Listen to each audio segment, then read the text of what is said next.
It is 2:01 by my clock, and so we are going to get started this afternoon. I want to welcome you to the first ever virtual reentry conference, and we are glad that you are here, glad that you could make it. We want to say thanks to our sponsors, Arches out of St. Louis, for all the work that they've done to make this dream become a reality. We want to thank our partners at Department of Social Services as well, our partners at FACT, Family and Community Trust, and our sponsors today. We are just so excited to be able to bring you this conference virtually. So we're glad that you are able to join us. I want to welcome you. My name is Ken Chapman. I am the Women Offender Reentry Program Manager, and so for the Department of Corrections, and we are certainly glad that you can join us this morning. We want to welcome you.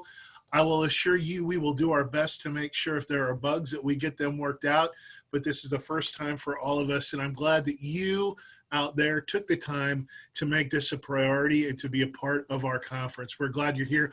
I want to say a special thanks out there to Mission Gate Ministries for sponsoring this week's activities.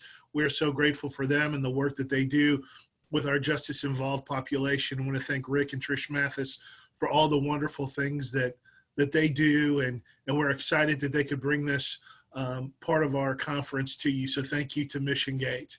Again, I just want to go over some virtual details as we get ready to get started this afternoon.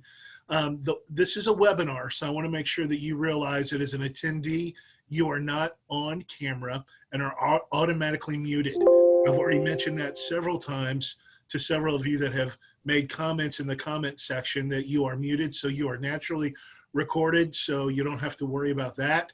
You can ask, if need be, to be unmuted, but we really would prefer for you to use the chat features and the question and answers features as well. And we'll talk about that here in just a minute as we especially get into the question and answer portion after the director's presentation here shortly. But we want to make sure you do that. You can chat specifically to an individual, to the facilitators, or to everyone. So just take note of that as you scroll through there. If you click on who you want to converse with, you can certainly do that. So we want you to make sure you're able to do those things. Questions will be delivered to the facilitators, and they're going to appear in the question and answer box. And in that window, we'll answer them as we can, especially as we have time as we get to the end of our session today. We want to honor our time, and we want to do the best that we can with that. So we will honor your time as well as the time of those who you collaborate with. So I also want to thank the Missouri Coalition of Recovery Support Providers for sponsoring the meeting app and our website. We're so grateful to the Missouri Coalition of Recovery Support Providers, known as MoCrisp. So we're glad for MoCrisp and for their assistance. Now, some of you are unable to have your phones and with you because of various places that you are, but those of you that do, we want to make sure that you grab your phone and that you have it. I have my phone. See it right here? I'm shaking it so you can see it. So make sure you go in if you're able to, and you log in to the app, and then that will allow you to further kind of interact with each other and to do some networking. There is a shake feature, okay? And you can shake your phone. And whoever is shaking their phone also, you might be able to connect with them and network with them via that way. Now, I assure you, I have had plenty of coffee this morning, so that also could be why I'm twitching the way I am. But it just works out well with the phone in my hand. We also want to make sure that we include you to, oh, I'm getting all kinds of requests, so apparently it's working. That's awesome. That's great. So also want you to post to the wall if you have that opportunity. I did so last night. I wanted to post and tell you guys I was excited about there being just one more day. And so I want to encourage you to do that. Post to the wall. If you're watching this with a whole group of people, don't be afraid to take a picture and put that on the wall so we can see you wherever you are across the state. We're just so thrilled to be able to have this new opportunity to interact and to do this conference. So again, I want to thank all of our sponsors, Missouri Coalition of Recovery Support Providers, Mission Gate today. Also want you to make sure that you go into that app, and then as you process through there, that you know you can click on our sponsors and our exhibitors, and we want you to take a look at them and the things that they've done and the things and the services that they can provide to you. Those are a great many things, and we're excited about that. Also, There'll be a film festival tomorrow, so hope you will log in and get to see that and get to interact with that as well.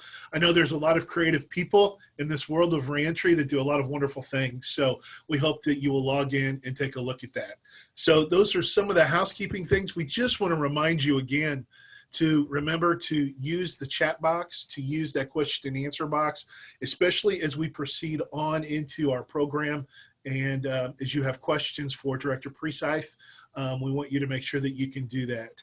So I know you didn't come today to listen to me. And if you were out there and you could say amen, I'm sure there would be an echo of amens for that.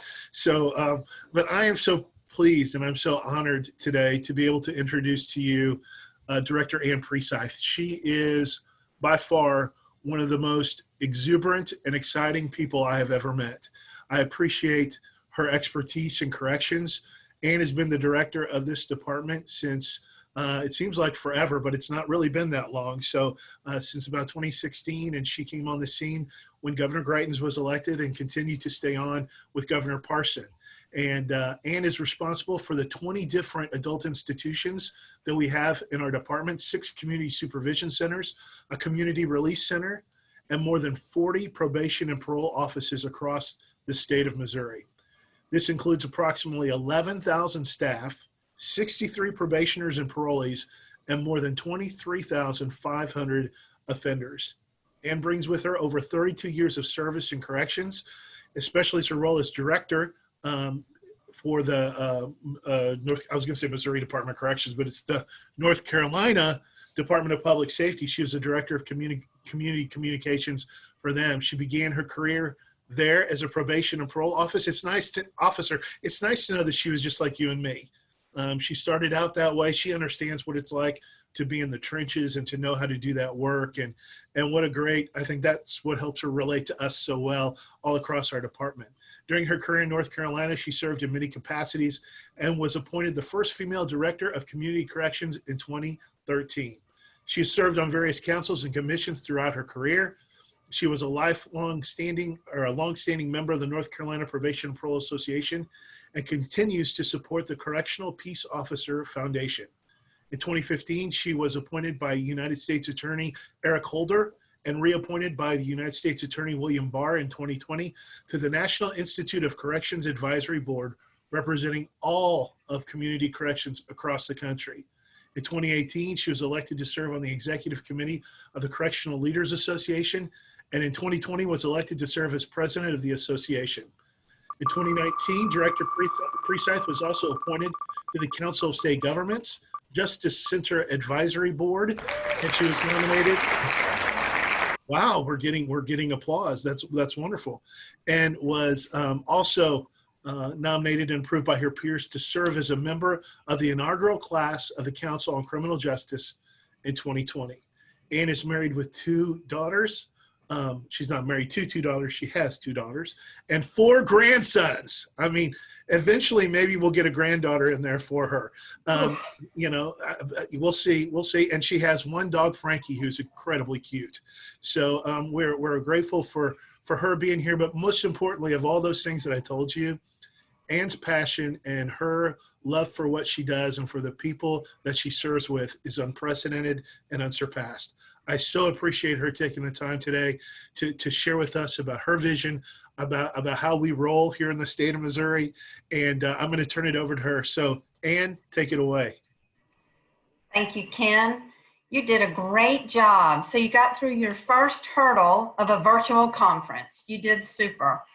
So, hey, it is really great to be here. I got to admit, this is really different. I'm like many of you, when you talk in front of people, you feed off the visual of the audience. So bear with me. This is new and different for me as well. But I am so excited to be here. And I'm so proud of Ken, his reentry team, Arches, the Fact Board, Social Services, everybody who came together to make this virtual conference possible. You know, like everything else we've done, we're confronted with an issue, we shift gears, and we continue to make it possible. And COVID is not stopping this train. And I think this virtual conference is just a great example. So I will tell all of you, because I've participated in a number of virtual conferences myself. Please commit the time. If you're going to be here, be present. Turn your phone off. Just follow what's happening. You'll have a break. You'll have time at the end of the day, before the beginning of the day. So just commit, because I know they have a fabulous schedule planned and a lot of great information to share and speakers to hear from. So, you know, when Ken asked me if I would do the keynote on Tuesday, I guess today's only Tuesday, I started thinking, okay, 45 minutes, who can talk for 45 minutes? And that thought just scared me to death. Of course, if you ask my mom or my brothers or sisters, they will tell you different. But regardless, so the first thing I did was I thought, what am I going to want to talk about? So I went back to the last couple of years to see, so what were some of the comments that I shared with you all then? And back then, I can tell you there were two things that still hold true today. First and foremost, the governor's top two initiatives are still workforce development and infrastructure. And he is focused on continuing to make those things really good and really healthy for our state. The second thing that still holds true is our mission. We are still about improving lives for safer communities, and we're going to do it three ways. We're going to make the workplace safer, we're going to make our workforce better, and we're going to turn out a better product than what we got. So all those things that we do at the very core to make those three things happen are still the same, whether it's helping and training people, developing employability skills, helping people find jobs, finding a place to live, finding treatment, helping them get medication, childcare, whatever it is. What we do is the same, but how we go about doing it is what's changed. Or has it? It hasn't really changed. The only thing that's changed is the method of delivery about how we continue to do these services. But this that we're currently doing, this format is not going to go away. It's going to be like this for probably the next year as we start to figure out how do we do the business we used to do at the rate we used to do it, but doing it in a more virtual, less hands-on approach. The other thing that we got to think about, because I think it's important that people not fool themselves and really acknowledge the time frame, but even when we come out of COVID, it's still going to be a recovery period for all of us to get back up to the speed that we were at before COVID. So my first message to you is just be patient. Everyone, I believe, is continuing to do the best they can. So I'm going to talk about a couple things on a national level. I'm really in a position now to be able to see what's happening in other parts of the country, as well as how are we doing here in the state of Missouri. So when COVID first hit, believe it or not, reentry was a topic of conversation from the very beginning. I don't know if you remember hearing all the cries from the advocate community saying, let people out of prison, let the low-level felons out, let them out, they'll be safer on the outside. I gotta say, I was one of the first ones to raise my hand and say, hold on a good day, on the best of situations, reentry is still a very difficult process. Never did I hear anyone who is chanting to let people out come with any solutions about how they were going to help those people. So think about it. COVID is wide open. People are scrambling, trying to figure it out. We're going to have to deal with somewhere for a lot of these folks to live. Jobs are becoming scarce. Food is becoming a challenge. People who had jobs and had stability are now in food insecure situations, and they're reaching out to their local pantries and food banks and things. Access to health care. How is all that going to happen when hospitals were already coveting private close space for the really sick of the sickest? One of the things that hit me was It's easy to talk about letting people out, but all of us on this conference call knows reentry doesn't just happen. It's a process. It's a well thought out, designed process. And in order to be successful, we've got to work together, and we're prepared. That's why we plan for people to come home. Not to mention, you see what's happening in a lot of our communities. Some of them have just absolutely shut down, and then some of them are so fraught with fear, they're not fit for returning citizens. So there's a lot going on. I'm proud of the fact that we have not slowed down on the releasing of our population, and we're continuing to prepare them from the inside to get them ready to go to the out.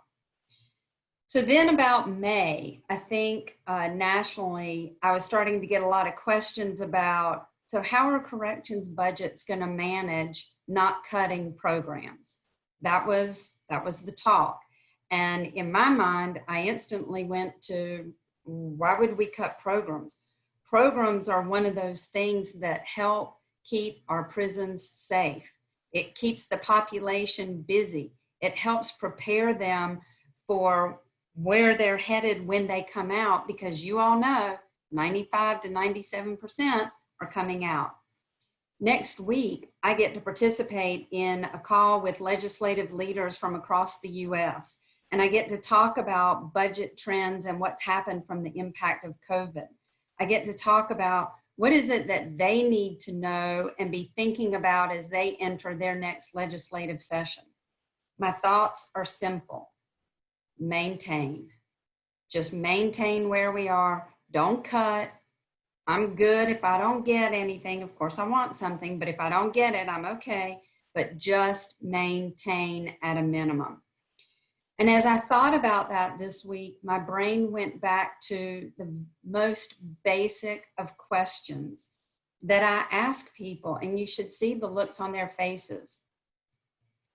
If not for corrections, if not for DAI, DOORS, PMP, if not for corrections and our partners, the nonprofits, the mental health providers, the treatment providers, employer, if not for all of us, then who? Who wants to work with a part of the population that most of society has cast aside? Who wants to take on the responsibility of helping people change their behavior or their mindset? Who wants to work to teach accountability to people who have never really been accountable for their actions before? Who wants to give people a second, a third, a fourth, or even more chances? Who wants to connect the people who need a hand up? Remember, not a handout, but a hand up. Who wants to connect them with the partners who are willing to give a hand up, or an employer who's willing to help that individual out? Who is the connector for those people who used to have everything they needed? Who connects them to how it can be again? It's us. It's the people in corrections. It's you. It's you, our partners, who are so willing to work with us and our population to improve our communities, to make them safer. It's you, the employer, who's willing to give our population an opportunity to be better than before, and you value a trained employee. So the question is, if it's up to us, how do people expect us to continue to make a difference in such a challenging time and with such a challenging population? How are we going to improve lives for safer communities? And the answer is simple. We continue to do it through programs and services. That's how. We can talk all day long, and you all know talking about an idea is the easiest thing to do. But for us, we all know that it is doing and practicing, hands-on, which is totally different and so much more labor intensive than just talking about how you make things happen. So my thoughts are, I really need for legislators and others to think about the time it will take to recover from the impact of COVID. Cutting programs would hinder operations significantly, so much so that literally we'd be going from one crisis to the next. We've got to remind them that it's programming and preparing our population for life outside of prison and back in the community is what makes our prisons safer for the people who work there, as well as the people who live there. And programming and services are what gives our population a purpose, something that makes them feel good at the end of a day, something that makes them feel accomplished, something that helps challenge their creativity. It makes them feel smart. Or maybe they're just simply exhausted by the end of the day, that they actually just go to sleep, get a good night's sleep, and they're ready for the next day. As simple as that sounds, that's really what my vision is for life inside our institutions. We have people who live with us for an extraordinary amount of time, some for the remainder of their life. What their life should be like in that community should really resemble the communities we all live in, the communities the majority of our people are going to be returning to. So we're talking about what all of this looks like. That's where we've got to get legislators to think about what all we've put into getting to where we are today, and that cutting our programs or services would be devastating and would push us back in time a dozen years. And think about the headway nationally that we're making on criminal justice reforms. All that we have done to date, everything that was in the works in the state of Missouri before I got here, the things that we've taken up a notch, all of that is so important, and we have to keep it moving. So I hope you can tell that I am really committed to driving home the message to legislators about the importance of the work that we do inside our prisons. I have examples of our population interviewing for jobs while they're incarcerated before they go home.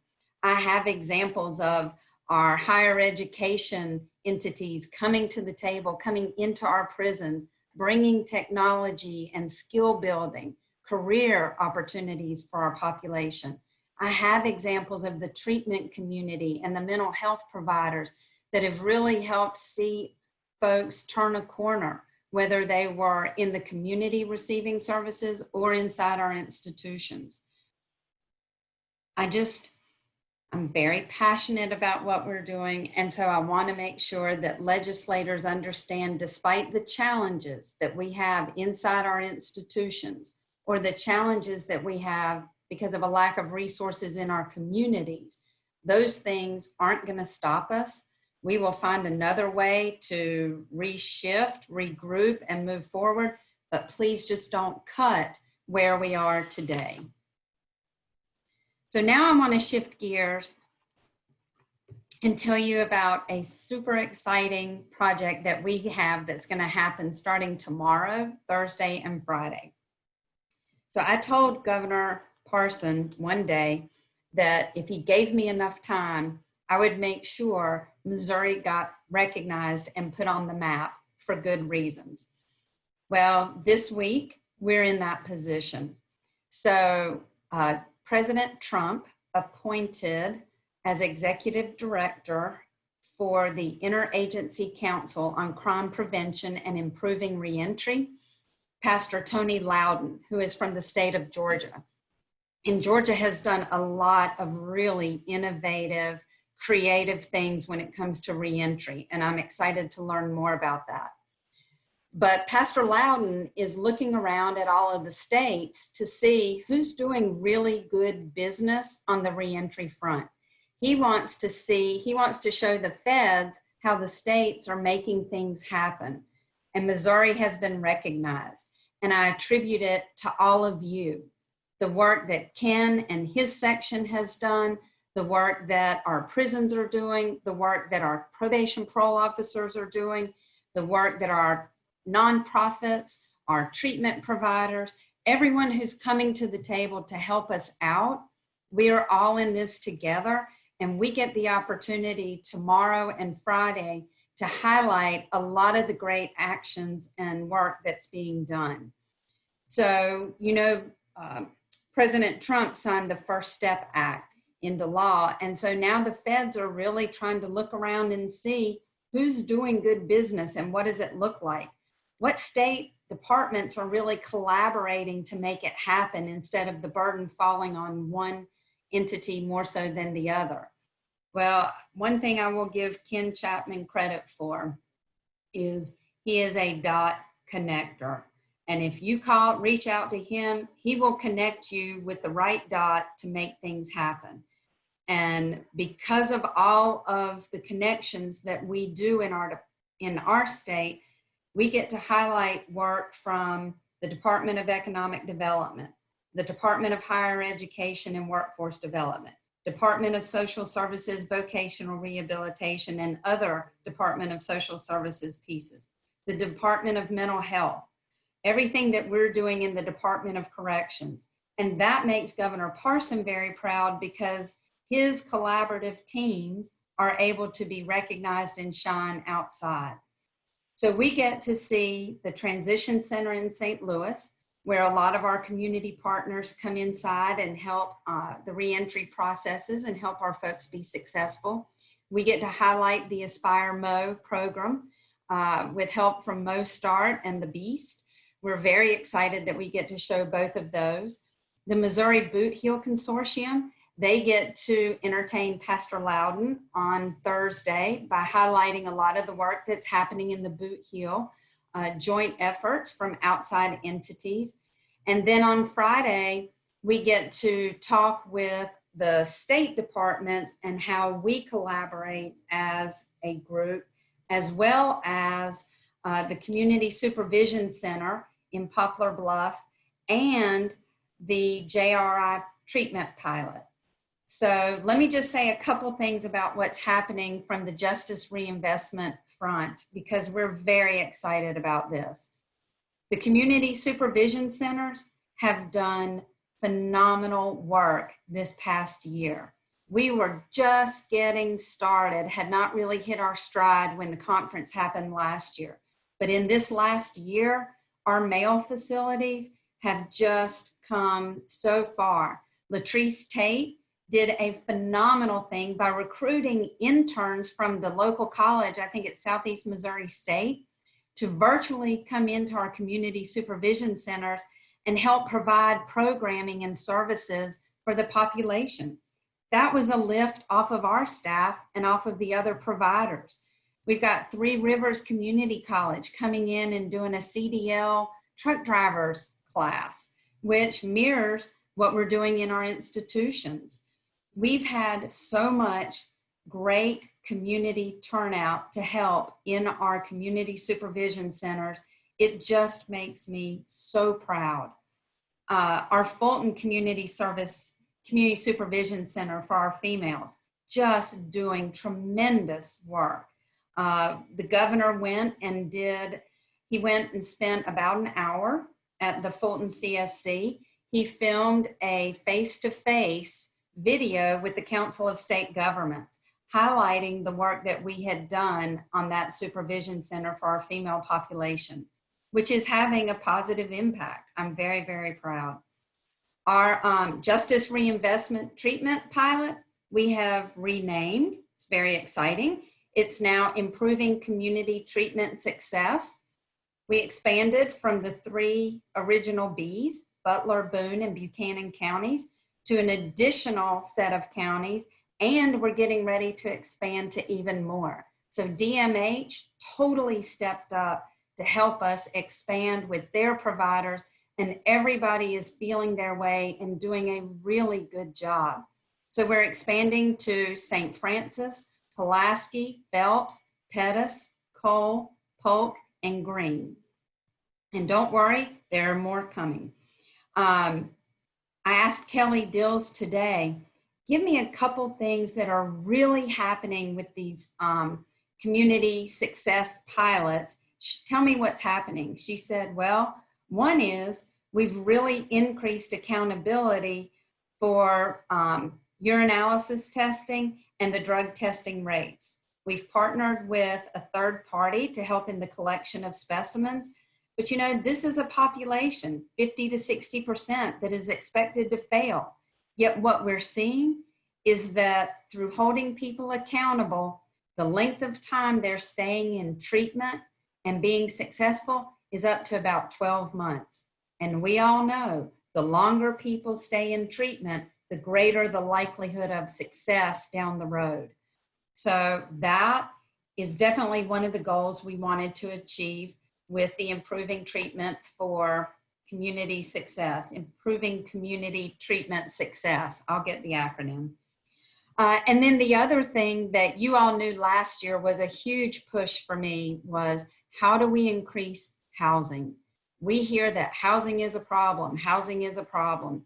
Well, I can tell you, one of our biggest advocates for housing has been Dan Hannigan, and he has done phenomenal work in Columbia. He's working to expand in Jefferson City, and Dan has been a true friend and partner in this expansion.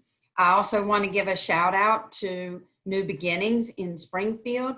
They have come to the table and they are doing tremendous work for us and making it a real pleasure to work with.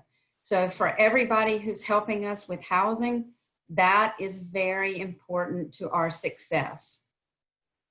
And then finally, the last thing that we wanted to highlight with Pastor Loudon's tour, but we're not going to be able to, thank you, COVID, is our reentry center that we opened in December at Tipton Correctional. I love this center and am so excited to get it back up and running. And this is one of those that I told Ken this week, COVID or no COVID, we're going to have to figure out, how do we get people back inside and get this thing back running so that the population has a place to go to continue to work and continue to get ready for their transition. So, so those are a couple neat things that we have going on. The neatest part about me to be able to work on a national level is I get to talk about all the work that you all are doing. And I don't mind calling you out, giving you a shout out, because that shows that I'm actually really in tune with what's happening. And with my team here in Jefferson City, they're doing a phenomenal job keeping me updated on all of the work that you're doing outside in the community as well as in our institutions. So I appreciate that. You know, Ken told me this year's theme is rolling from the inside out, and I love it because right now, this day and time, we are totally rolling with it. It's not like we're flexible enough on a regular day. No, we got to add a pandemic to it. And it's all we can do to keep being successful.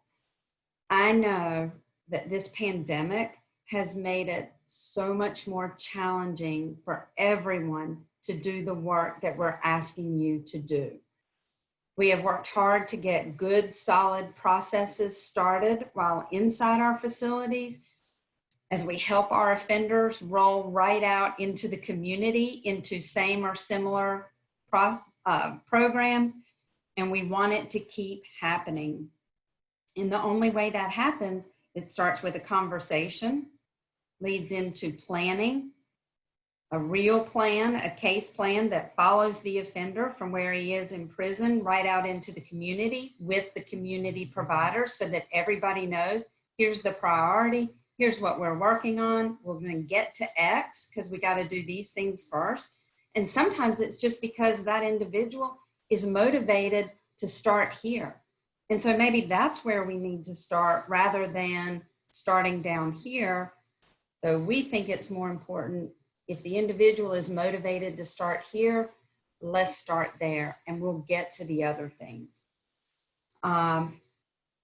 You know, one of the things that I was thinking about, and I'll just go ahead and say it, and I think I'm glad that I'm on Zoom because I think this is about the time y'all would start booing and throwing things at me. But in this past year, we have really started with the ORAS, and I'll give it to DAI first. You all got the majority of your ORASs completed on the people that you work with inside our institutions. So phenomenal job to you. Probation and parole, y'all knocked it out of the ballpark this summer, and I appreciate it. You busted to get those ORASs done, and I know this has been a challenge for all of you. I know it has, but I'm telling you, a year from now, you will look back and you will say, so we have a new assessment plan, a new assessment process in place. We have good case planning in place. We've adopted a new philosophy with new tools. And I'm just going to say one more time, I did this exact process in North Carolina, and it was piecemeal, and it was not pretty, and it was not comfortable, and it did not go well from the practitioner's viewpoint, from our officers and our supervisors. Here in Missouri, we've thrown everything to you at one time, and it's going exactly like it did from what I observed in North Carolina. My message to you, there is no easy, no good way to do this, but I am so very appreciative that you have stayed the course. You're learning to use the tools. It's going to take time. I know that. Director Kempker knows that. And we are working with you, and we're going to give you the space you need to figure this out. It will be okay. What's so important is that we continue to share this information with each other. Share it with the providers, share it with our nonprofits, share it with each other, share, share, share. And I think as we talk about sharing of information, you know, one of the things that as president of my peer organization, the Correctional Leaders Association, I get to help shape the narrative of what are the things we want to focus on and talk about. And so my big message this last few months really has been that corrections is a continuum, and reentry starts the day people get off the bus at the institution. They should begin working with all of you the day they get there to the day they come out, and from the day they come out through eternity. That's what we do. It is a continuum, and we want to stop when they get out. We want to stop that revolving door at that point. I think we'll get there. I continue to bring to the correctional leader table that reentry is as much a community process as it is an inside prison to the outside process. And when I think about a good example, the epitome of rolling from the inside out is the relationship between our IPOs and our POs in the field. Because the IPO is getting the information from the case manager, working with them, building that plan. The case manager, how you doing today? How are things on the inside? I'm helping you here. IPO, I'm helping you plan for your transition out. Here's how we're going. They're making it happen together. IPO picks it up and starts working with the PO in the field. Here's where they say they're going. What does it look like on the outside? Who's the family? What's the job? How's all that looking? So everybody is working together. And I just think that that's by far the best example that I can give of what rolling from the inside out looks like. It's a team approach. And, you know, when Ken and I were talking, he said something that I actually quoted him. I don't tell him I said so. But he said, information is power, not knowledge. And he's really right about that, because the more information we have about the individual, the more power we give them to take control of their lives. So the more you're learning about them through the ORAS, And the more you break it down into simple layman terms, the more they can understand what triggers their mindset, what triggers them to go in a good direction, what triggers them to be unsuccessful or non-compliant. And then how do we think about that and address it? The more we share information with each other and our offender population, the more powerful for good people will be.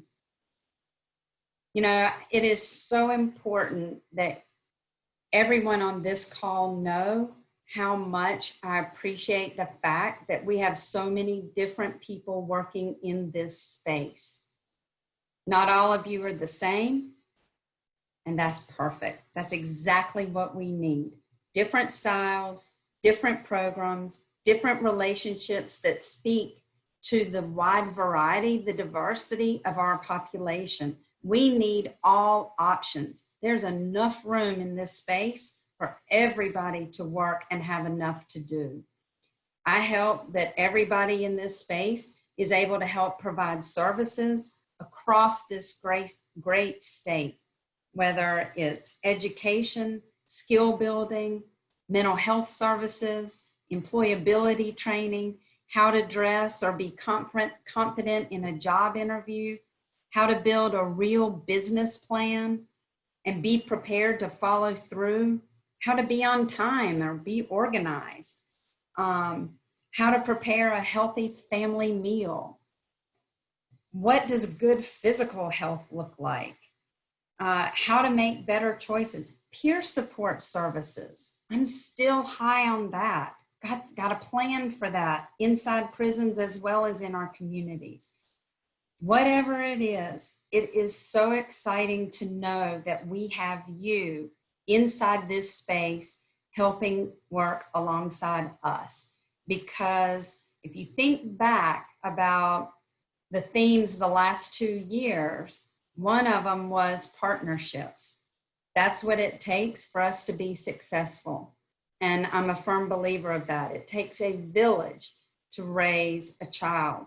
It takes a community to help these individuals be successful and stay outside of our institutions. The other is taking care of yourself. And it takes all of us to remind ourselves to step back, think about what do we need to do to be healthy ourselves before we can really help others focus on how to be better for themselves. I still say, I say it all the time. Y'all know me, I'm a glass half full kind of girl, but it is still a great day to be in corrections because it is so challenging and there is nobody who knows our world better than you all. And you know what it's going to take to help us be successful. And I'm relying on you to help me stay informed, continue to do the right thing, make the changes that we need to make to help these people be successful in our communities. That's what they're depending on us to do. That's what our communities are depending on us to do. So I know we have some questions coming up.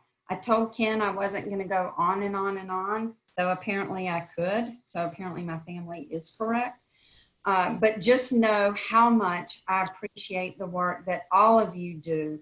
And I value what you bring to the table. And I'm always open to listen to how we can do things better. So thank you so much. And I hope you have a really great conference. Thank you, Director. We're so glad that you could join us. And here's what we're going to do, everybody. We're just going to take a brief little break just for about a minute or so. And I think there's a video that we're going to watch. And then we'll return and I'll compile some of the questions that have been posed to me, whether it's in the chat box or in the question and answer box. And we'll kind of direct those to the Director. So everybody take a little bit of a break. And I'm going to turn it back over to Arches just for a second. A real pleasure to be able to chat with you about one of my most favorite subjects. That's a real pleasure to be able to chat with you about one of my most favorite subjects.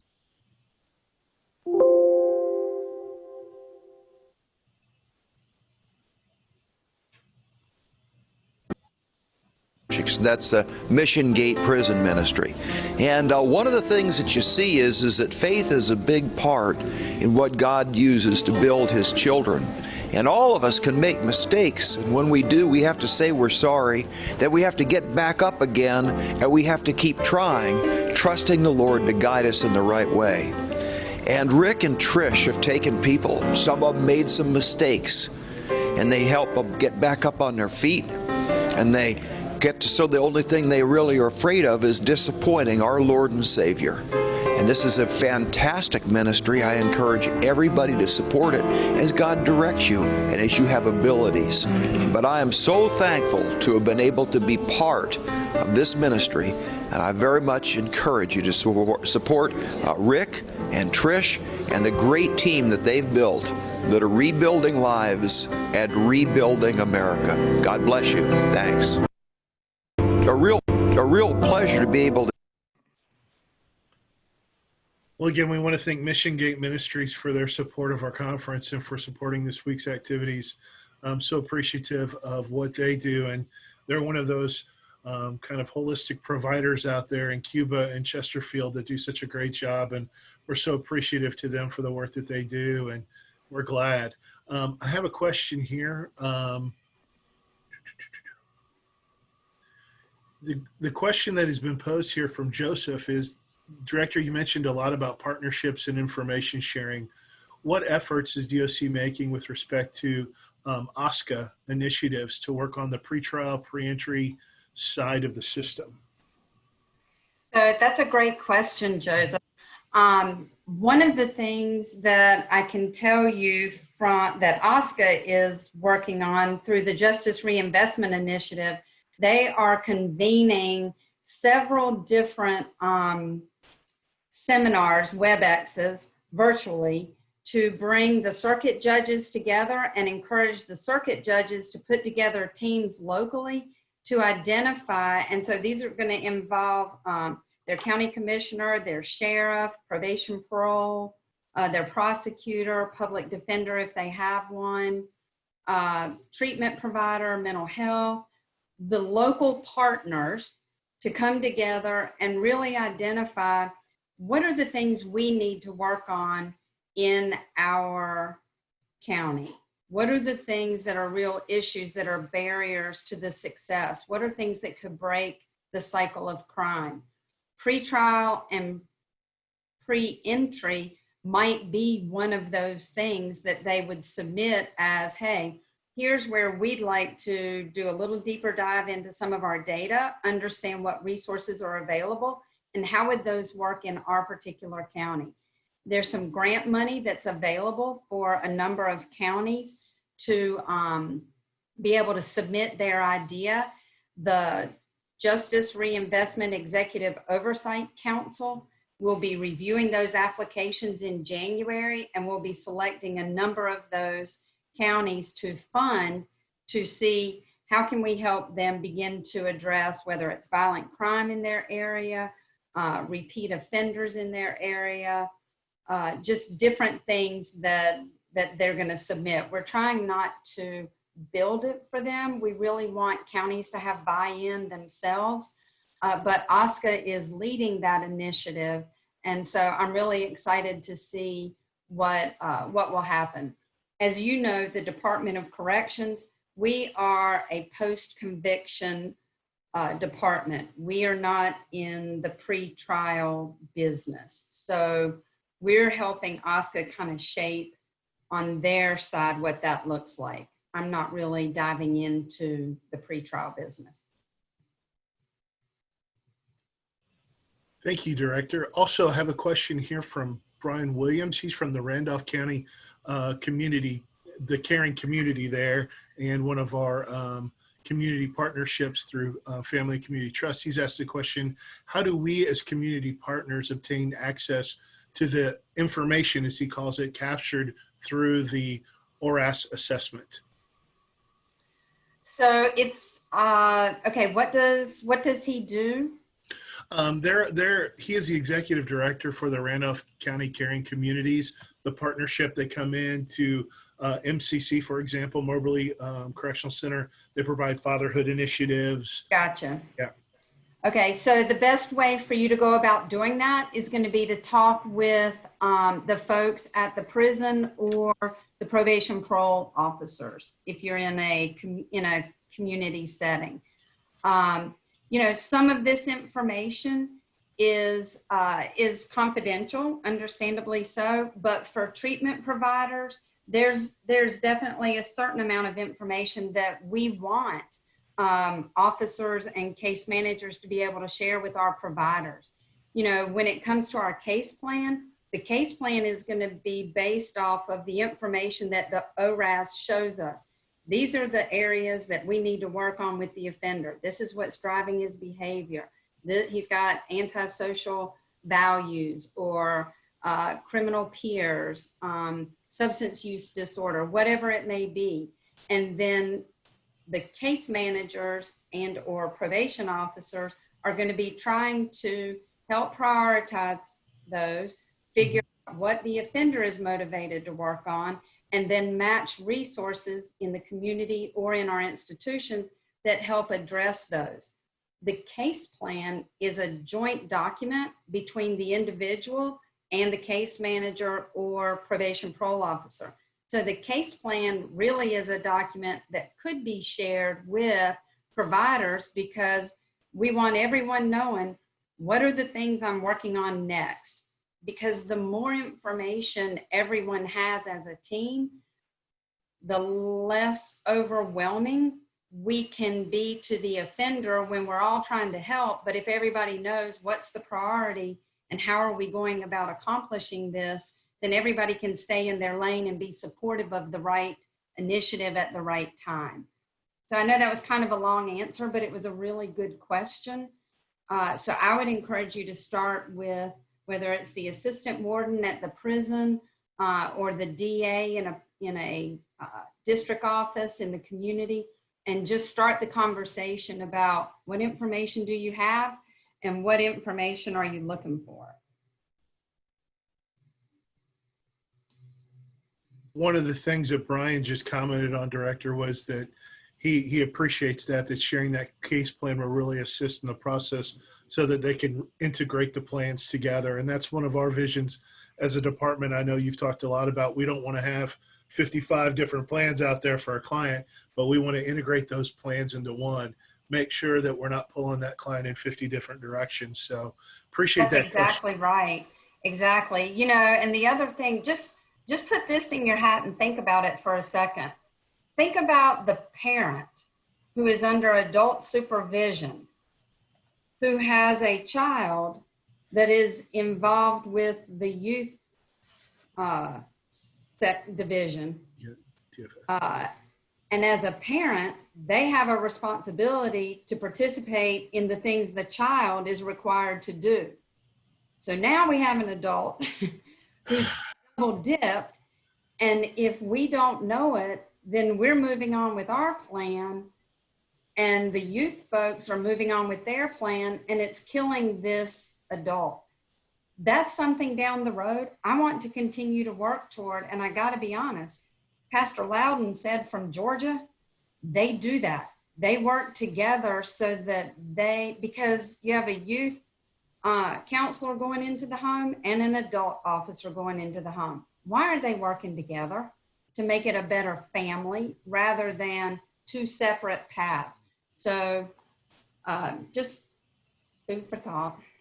Love it. Love it. Another question. Is there a plan to start the reentry services back up in the institutions? And could we do Zoom meetings like this for offenders and outside entities, such as the workforce development centers or for the job centers?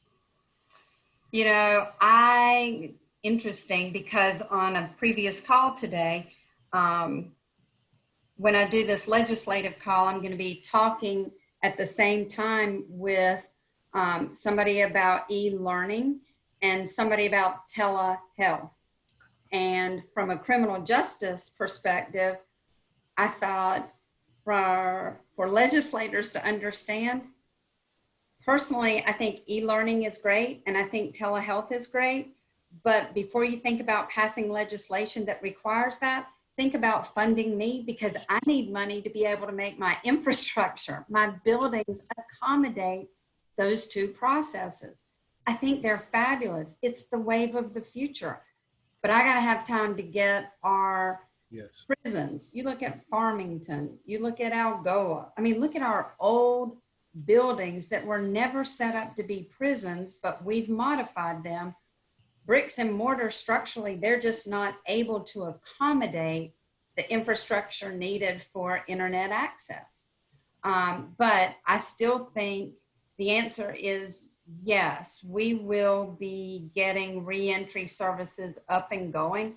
I think now that people realize we're in for this, whatever this is, for the next 12 months, we're going to have to figure out how, yes, Vogue.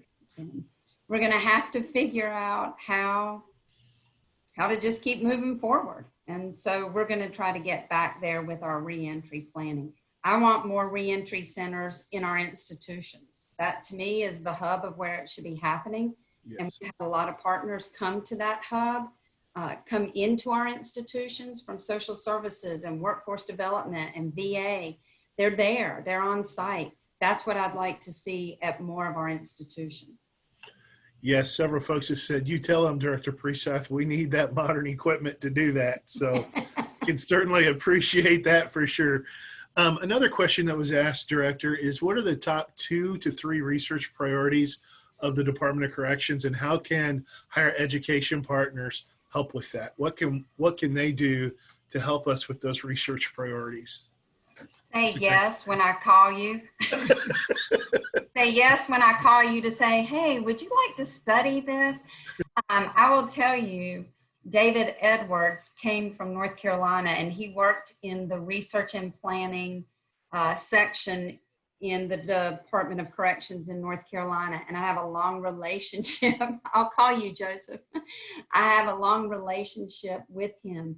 He has come out here and really built a planning, research, and process improvement section, much more so than just looking at the data that was put in the system.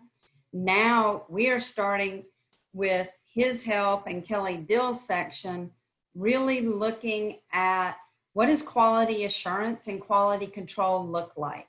And I believe in having data that tells us, yes, this program does really well, and we have data that shows it's doing really well. One of the things that I remember being asked from both the former administration as well as Governor Parsons' administration is, how do you know the jobs that are done in MVE, the Vocational Enterprises part of DOC, how do you know that those jobs reduce recidivism, or that the people who get those jobs keep those skills in the workforce when they get out? How do you know that your career and tech classes are really the jobs that people are obtaining when they get out? And we don't. We're assuming that we're putting jobs in that are based on today's needs in the community. But are we doing a good job? I don't know. So we're interested in, is our programming successful? Are we doing the right kind of programming?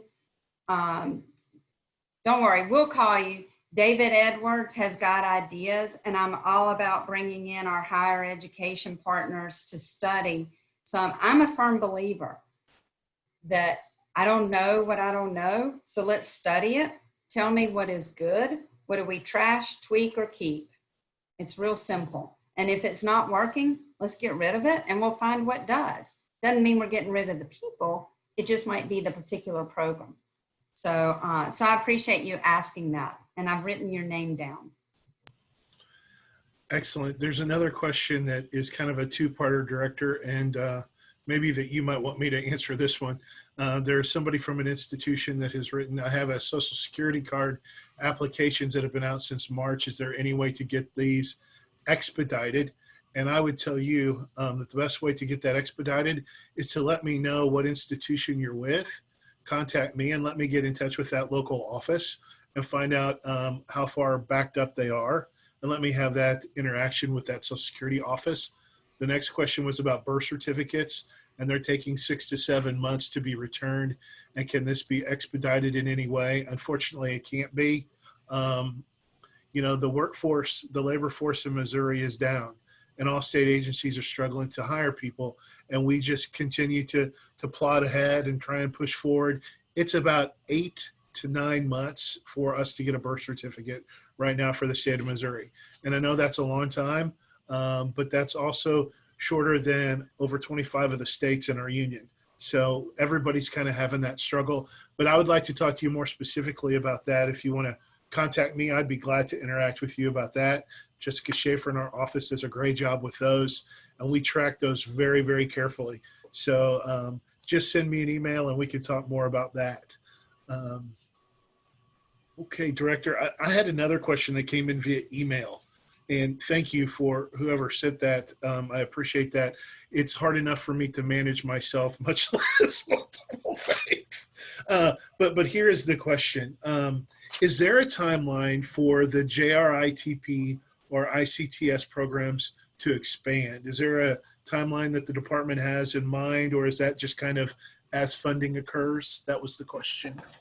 So that's a great question. And the reason we are able to expand right now is because I want to make sure we don't lapse any of the money that the legislature has already given us. And we are learning a lot from these pilots. I think we're going to have some really good information to share this coming session with the legislature. They want to see results before continuing to fund. Right now, I want to spend all the money so we don't run the risk of losing any of the $6 million that we already have. We're also evaluating other services that are provided and seeing if there's any money we can move to the ICTS in the event that we're ready to expand further. So I don't really have a timeline to say we're going to be statewide by this date, because we continue to learn, and each county has its strengths and its challenges, and they're not the same. So we're working through that. So I don't really have an answer for what the exact time frame is. But I will tell you, if you've emailed Ken, if you'll hold on to that, I will see if David Edwards or Kelly has an idea about what the next timeline will be, and we can share that. I'll keep that on my yellow sticky note and put it right up here. Thank you. So, perfect. I'm looking around for any other questions. I don't see any. So I think we're gonna call this to a close. I want to thank you, Director, for doing this and for being a part of this. And her vision and her passion for this work is just second to none. And I so appreciate her leadership and what she does for our department, and the empowerment that she gives to her folks to do their work is just tremendous. And it lets me be as creative as I can be. And that's a little frightening, I know, at times for all of us in this world, but it is so refreshing to know that we have a leader who has a vision, and that there's a plan and there's a strategy in place. So thank you for all you do to support. Awesome. Everybody's saying thank you. I hope you can see those, Director. They're coming up in the chat box. So we really do appreciate your leadership, and thank you so much. Thank you, Ken. I really appreciate it. And I'll just say really quickly too, to any of the providers out there or our nonprofits, when you encounter some of our staff, be it from the institution or probation parole, and you're asking for information about the case plan or the ORAS, and they're hesitant to share it, just be patient. This is new for all of us, and we want to make sure and give folks the leeway and the confidence to know what they can share and what they can't share. So just be patient. I am so proud of my staff Every day, y'all are doing phenomenal work. So thank you so much. Keep doing it, and keep the faith. We're going to get through COVID, and it's going to be much better for all of us. So you all have a great rest of the conference, and be proud of the work you do, because we're showing it off this week to folks from the White House. I know I am. Thank you, Ken. Thank you, Director. So before everybody gets off and goes and runs away, don't head out yet, because we have a raffle to do. So, and it is fixed. I will win. I'm just kidding. I can't win. But the idea is that Tiffany and Eric are going to spin a wheel. And in order for you to win the prize, you have to stay here so that we can confirm that you are here and your mailing address. So the item at hand is a $50 Target gift card. Excuse me, is a Target gift card. So there you go. Okay. So spin the wheel.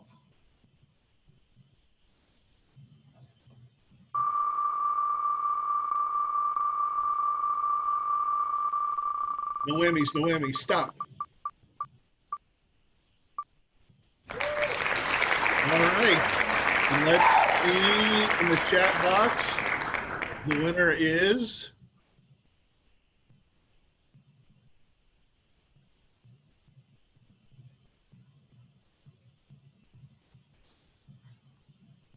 did I miss it? Do we have a winner?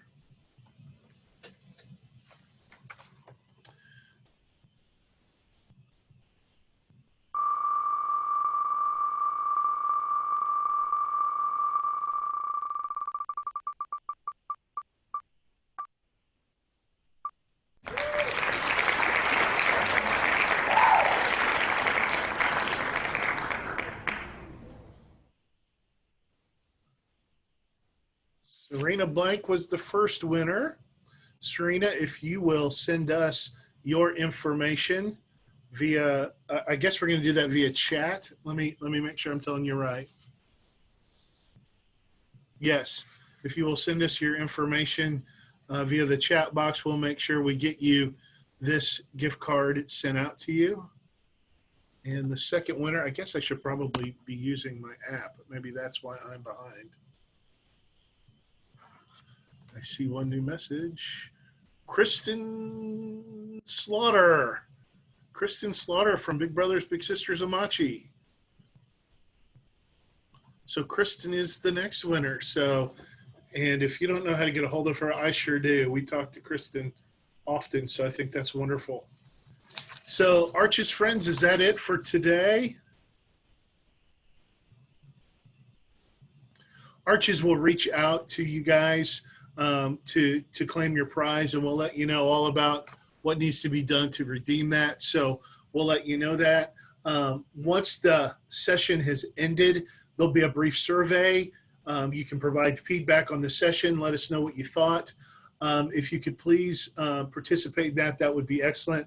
It will help us know how to troubleshoot and how to do a better job as we go on into next week. I want to remind you that Thursday we'll have our entrepreneur approach to wraparound services. That will be happening Thursday as well here on Zoom. It will be from 2 to 3:30. We're excited about that.